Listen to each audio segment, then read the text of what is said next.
और इन महिलाओं का बहुत बड़ा हाथ है आपको सत्ता पर पहुंचाने का, आपको शीर्ष पर पहुंचाने में। आज केवल वो दो महिलाएं नहीं, देश की सारी महिलाएं अपने आप को निर्वस्त्र महसूस कर रही हैं। और महिलाएं ही क्यों, आप पुरुष भाइयों ने भी, जिन्होंने उस वीडियो को देखा, वो भी आहत हैं, उनको भी झकझोर देने वाला ये वीडियो है, क्योंकि आपके घर में बहन बेटियां हैं, लेकिन क्योंकि हमारे मुखिया के घर में न बहन है, न बेटी है, न बीवी है, वो दर्द नहीं समझ पाएंगे, वो टीस नहीं समझ पाएंगे कि केवल शारीरिक नहीं, मानसिक तौर पर तोड़ दिया गया है उन महिलाओं को। वो अब सामान्य जीवन नहीं जी पाएंगी दोनों महिलाएं।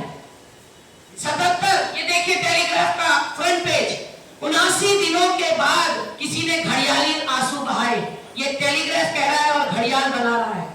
तो पूरे इस देश को पता है कि घड़ियाल आखिर है कौन। 3 महीने तक जलता रहा, सुलगता रहा मणिपुर। राहुल गांधी जी मणिपुर जा सकते हैं, लेकिन आपके पैरों में तो मेहंदी लगी है। आप तो पूरे विदेश की यात्रा कर सकते हैं, आप एनडीए की बैठकें कर सकते हैं, आप मध्य प्रदेश में चुनावी रैलियां कर सकते हैं, लेकिन आप मणिपुर नहीं जाएंगे, क्योंकि मणिपुर से केवल 2 लोकसभा की सीटें आती हैं, केवल 2 संसद की सीटें आती है, इसलिए वो वोट बैंक नहीं है आपका।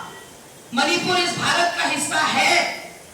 ये आपने अपने कृतियों से बता दिया कि आपने उसको अनाथ छोड़ दिया। 3 महीने से जलते सुलगते मणिपुर को, ये जो महिलाओं को नग्न अवस्था में परेड कराया जा रहा है, ये तो एक घटना है।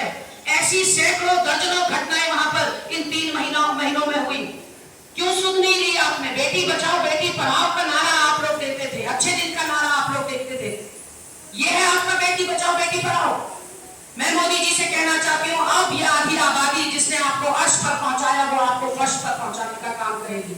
अगर जरा भी नैतिकता और जमीन जिंदा है आपका, अमित शाह का, स्मृति ईरानी का, तो आपको तत्काल रूप से इस्तीफा दे देना चाहिए। कल आपने संसद सत्र शुरू होने से पहले 8.5 मिनट का भाषण दिया, और 8.5 मिनट में आपके पास 36 सेकेंड थे।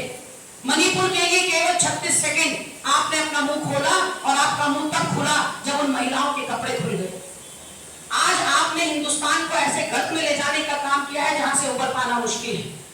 आज आप देखिए कि स्मृति ईरानी की आवाज में वो खनक आपको दिखाई नहीं पड़ेगी। जब वो विपक्ष में होती थी, सड़कों पर उतर आती थी, मनमोहन सिंह को चूड़ियां भेजा करती थी। आज कहां गई वो स्मृति ईरानी? कहां गया उनका महिला सम्मान, महिला सशक्तिकरण और बेटी बचाओ बेटी पढ़ाओ? इसलिए आपके द्वारा ये संदेश हम देना चाहते हैं कि हम आधी आबादी है, और इतिहास गवाह है साथियों, जब किसी महिला का चीरहरण हुआ, उसका उत्पीड़न हुआ, तो उसका खामियाजा, उसका भुगतान पूरा मानव जाति ने किया। चाहे द्वापर उठा लीजिए, चाहे त्रेता युग उठा लीजिए, आज फिर वही हुआ है। मातृशक्ति का अपमान हुआ है, उसका चीरहरण हुआ है, और कहीं ऐसा ना हो कि इस देश को उसकी कीमत चुकानी पड़े। मणिपुर की आग फैलते फैलते आपके घरों तक कब पहुंच जाए, इसलिए आपका आह्वान करना चाहती हूँ। 3 महीनों से गोदी मीडिया ने चुप्पी नहीं तोड़ी, किसी ने मोदी जी से नहीं पूछा कि मणिपुर पर आप क्यों नहीं बोल रहे हैं। इसलिए आप सबसे, क्योंकि उत्तराखंड की मीडिया पर हमें भरोसा है, आपसे हमारा निवेदन है कि महिलाओं के साथ हुए इस अपराध को आप पुरजोर रूप से उठाएंगे, और न केवल उठाएंगे बल्कि विरोध करेंगे, प्रतिकार करेंगे कि ऐसा समाज हमें नहीं चाहिए। हमारे लोगों ने, जिन्होंने आजादी का आंदोलन लड़ा, जिन्होंने देश को आजाद कराया, उन्होंने ऐसे भारत की परिकल्पना कम से कम कभी नहीं की थी। आप सब यहाँ पर पहुंचे, आपका बहुत बहुत धन्यवाद। जलपान